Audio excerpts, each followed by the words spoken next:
So we're continuing with the reading of The Projection of the Astral Body by Sylvan, Muldoon and Hereward, Carrington. Following the previous chapter with experimental cases on page 30. We now come to cases of voluntary or experimental projection. These, as I have said, are much rarer and, apart from a few scattered cases, possibly in phantasms of living, are limited more or less to Mr. Fox's records in the Occult Review, to be quoted presently, and a few dubious and historic cases fairly remote. 2 books have been published in French, however, dealing with this subject, one by M. Charles Lancelin and the other by M. Hector d'Urville, both of these works with the attempt to extract, as it were, the astral body from the magnetized subject while in a state of trance. Neither of them contains cases of self-projection. The subject was placed in a deep magnetic or mesmeric, or also referred to as distinct hypnotic trance, and suggestions were given to them that the subject should, if possible, leave his or her own body and move away from it from some appreciable distance. A variety of ingenious experimental tests were then made to ascertain, so far as possible, that this had been successfully accomplished. I shall not now stop to consider the work of M. Lancelin, as I have already summarized it quite fully in my Modern Physical Phenomena and a Higher Physical Development, and Mr. Muldoon has dealt with it at a considerable length in his present volume. I may, however, give her a brief summary of findings of M. d'Urville as given in his book Le Fantôme des Vivants. The book is divided in 2 parts. Part 1 being historical and theoretical, dealing with the general theory of the double and citing a number of ancient and more modern cases which might possibly be considered examples of its manifestation. Part 2 is experimental, dealing with cases in which the astral body was apparently projected while the subject was in deep magnetic trance. Some of this material is of considerable interest and agrees remarkably with the descriptions and experiences of Mr. Muldoon. Thus we read, refers to page 189, the subject of the experiment is constantly en rapport with the double through the intermediary of a fluidic cord capable of elongation. Usually this is cylindrical, but may sometimes appear to be a sort of ribbon. As to the clothes of the phantom, these seem to be composed of a sort of fluidic gauze. Excuse me, my cat. Apologies. That's reference to page 215. Various sense impressions are conveyed to the body by means of the astral cord. Referring to page 235. The question of temperature is important, as too much light has a detrimental effect upon the astral body. Experiments with the dynamometer showed that the muscular strength grip of the subject was always greater after projection than before, referring on page 152. On the contrary, the temperature of the hand, particularly on the right hand, almost invariably fell as a result of the experiment. One chapter is devoted to the action of the phantom upon a double of another subject, both being projected at the same time, and b upon the physical body of another person. Some positive results were apparently secured in both cases. Calcium sulfide screens were then placed at some distance from the subject, and the suggestion was given that the phantom should approach one or another of these screens. As it did so, the screen in question glowed up with added brilliance as the result of the proximity of the astral body, referring to page 275 and 280. Some successes are also reported in obtaining physical movements of subjects and wraps, and in moving the straw of a, excuse the pronunciation, stenometer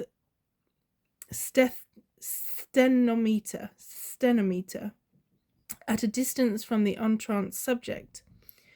by the projected astral body, referring page 297 to 332. The last chapter details a number of attempts to photograph the astral body and various vital radiations emitted by it or by the physical body. M. D'Urville concludes his book as follows. 1. Projection of the astral body is a certain fact, capable of being demonstrated by means of direct experiment. This also demonstrates to us that the living force is independent of matter, and that our individuality is composed of a physical body and an intelligent soul, and a vital link, the astral body. 2. Since the phantom can exist and function apart from the physical body, it may also exist after, that is, immortality is a fact which is thus proved scientifically. This apparently little-known work of M. D'Urville is full of curious and interesting material, and if one could be assured that the results attained were all scientifically accurate, would constitute an treatise of first-rate importance. It is to be noted that many of his findings tally a very striking manner with those of Mr. Muldoon. Some critical comments on these results are to be found in the next text of the present book.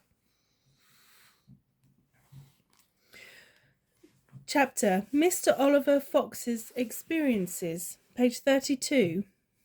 The only detailed, scientific and first-hand account of a series of conscious and voluntarily controlled astral projections which I have ever come across is that of Mr. Oliver Fox, published in the Occult Review for 1920.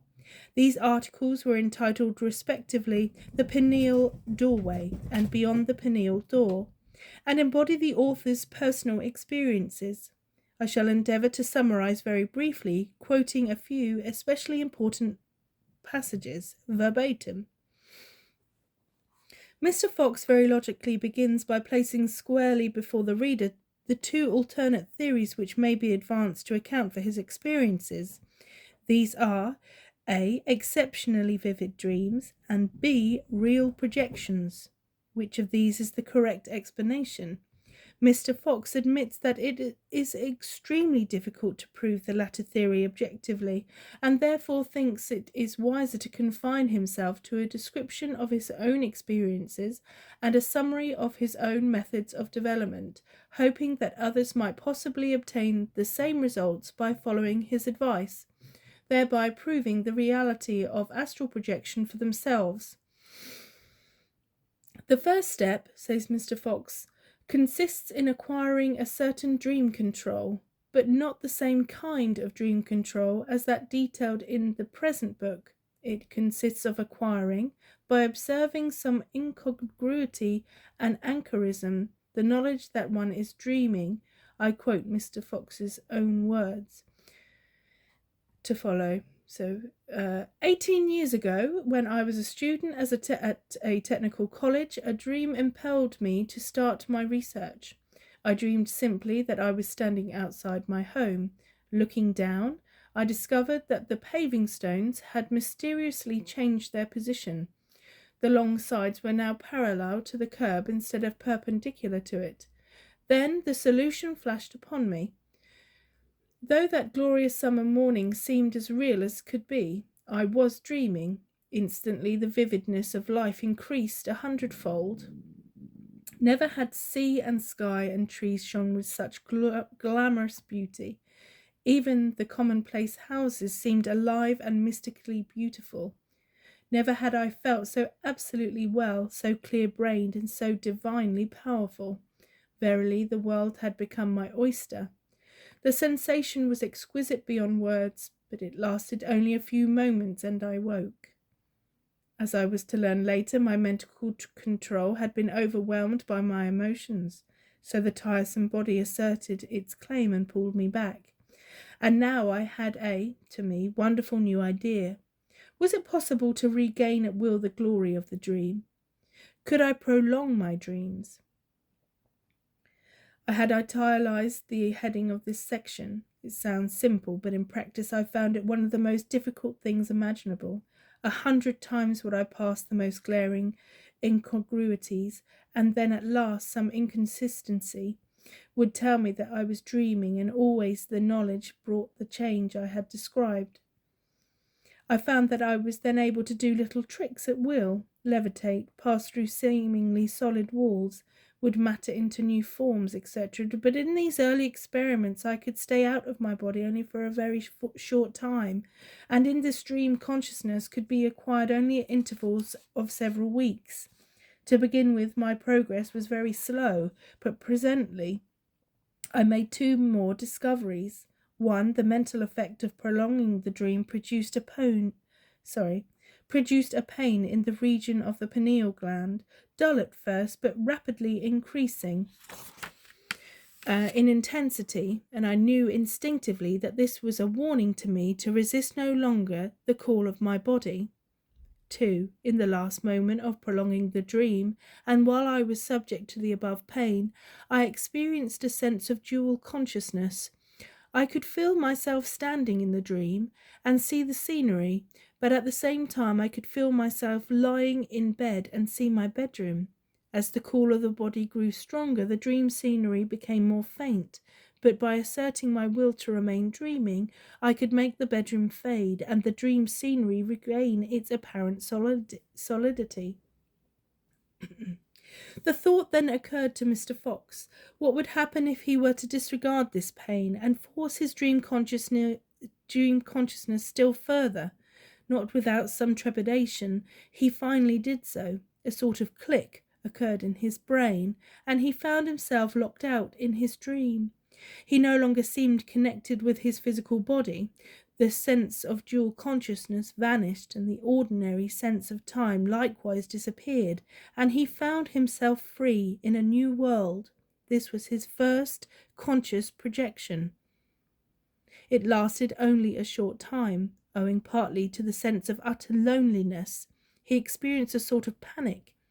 Instantly, the same strange cerebral click was heard, and Mr. Fox found himself back in his physical body, completely cataleptic. Very gradually, he regained control of his organism, moving first one muscle and then another.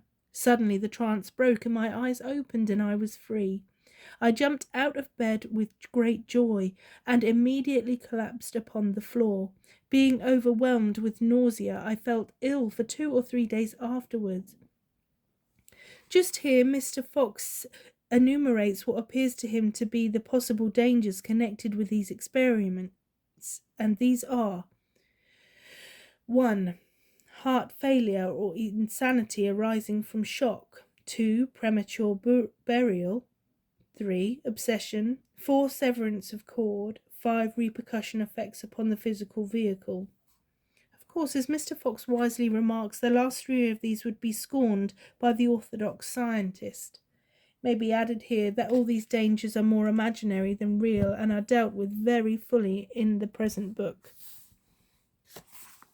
The chief characteristics of these astral projections Mr. Fox summarizes thus. 1. The body appears to be in a semi-rigid condition, which may approach in severity the seeming cataleptic state already described. 2. Though the eyes are closed, the room is plainly visible, and the atmosphere also, so that one gets an effect rather like particles of dust illuminated by the sun, or roughly a golden glow, very variable in its intensity. Behind this, as it were, and only just on the borderline of visibility, is something like a mass of frogs' eggs, bluish-grey in colour and vibrating. 3. Physical sounds of distinct audible. 4. In this condition one is liable to any imaginable hallucination or sight or sound, or, to voice the other view, one is both clairvoyant and clairaudient. 5. In this condition, especially if it be mistaken for the waking state, one falls an easy prey to wild or unreasonable fear. 6. One is conscious of strange atmospheric stresses, the before a storm feeling, but enormously intensified. So far, Mr. Fox had never succeeded in effecting a true projection without any break in consciousness. He always felt that someone or something was holding him back. It was like getting past the dweller on the threshold. Then the solution of the problem suddenly occurred to him. I had to force my incorporeal self through the doorway of the pineal gland so that it clicked behind me. It was done. When in the trance condition, simply by concentrating upon the pineal gland and willing to ascend through it, the sensation was as follows. My incorporeal self rushed to a point in the pineal gland and hurled itself against the imaginary trapdoor, while the golden light increased in brilliance, so that it seemed the whole room burst into flame. If the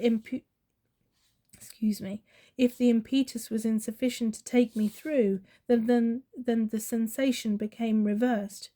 My incorporeal self subsided and became again coincident with my body, while the astral light died down to normal. Often 2 or 3 attempts were required before I could generate sufficient willpower to carry me through. It felt as though I were rushing to insanity and death, but once the little door had clicked behind me, I enjoyed a mental clarity far surpassing that of earth and life, and the fear was gone. Leaving the body was then as easy as getting out of bed. Mr. Fox, with admirable scientific caution, warns his readers against taking what he has said about the pineal gland too literally, but he asserts that these are the exact sensations, and he believes that what he has said is not far from the truth. In the vast majority of his experiences, Mr. Fox asserts that there was a break in consciousness, seemingly for only a few moments, between his attempt to enter the pineal door and his fully conscious state outside the physical body. He did ultimately succeed, however, in attaining a number of projections fully conscious from the beginning, as he himself states. This, then, was the climax of my research. I could now pass from ordinary waking life into his new state of consciousness, or from life to death, and return, without any mental break. It is easily written, but it took 14 years to accomplish. Mr. Fox mentions 3 different methods of locomotion in the astral body. The first of these is the horizontal gliding, accomplished by a purely mental effort. Usually this is easy, but when the pull of the cord is felt, it is anything but effortless. It is as though one tugged against a rope of very strong elastic. But Mr. Fox also observed that whenever he pulled back into the body, he had the sensation of being drawn backwards into it. The reason for this feeling is fully explained in this book. The second method of locomotion is a variety of levitation, very similar to the typical flying dream. This is described as easy and harmless. The third method is what Mr. Fox calls scrying, and in this he appears to shoot upwards like a rocket, with great velocity. It is described as difficult and dangerous. A typical experience of this sort is given in the article referred to. As to the people encountered in these astral trips, Mr. Fox notes 1. The total absence of elementals or other terrifying beings so often said to inhabit the astral plane, and 2. The fact that he is nearly always invisible to them, though his presence may at times be felt. He points out, however, that this is always unfortunate, for when such is the case, the entity is shocked and frightened, and this state produces a corresponding shock within himself, the result of which is to draw him back into his physical body immediately. The reason for all this will be made very clear in the text of this present book. As to the scenery, this was almost always similar to the scene on Earth, though of course unfamiliar scenes were very common, probably more common than familiar ones.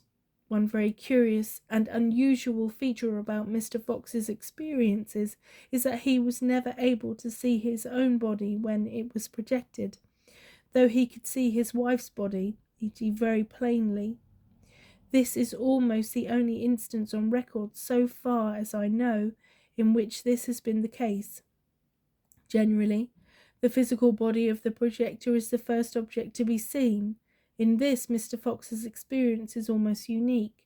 On the whole, however, his impressions and experiences are quite typical and tally with those other than investigators in this field, as will be brought out more fully later on. Lack of space, unfortunately, prevents me from recounting the very dramatic and extraordinary manner in which Mr. Fox lost his power, after having acquired it with so much effort and diligence.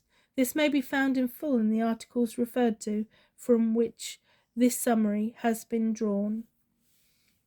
And we will move on to the next chapter, which is page 37, some personal experiences, on the next video. Thank you very much.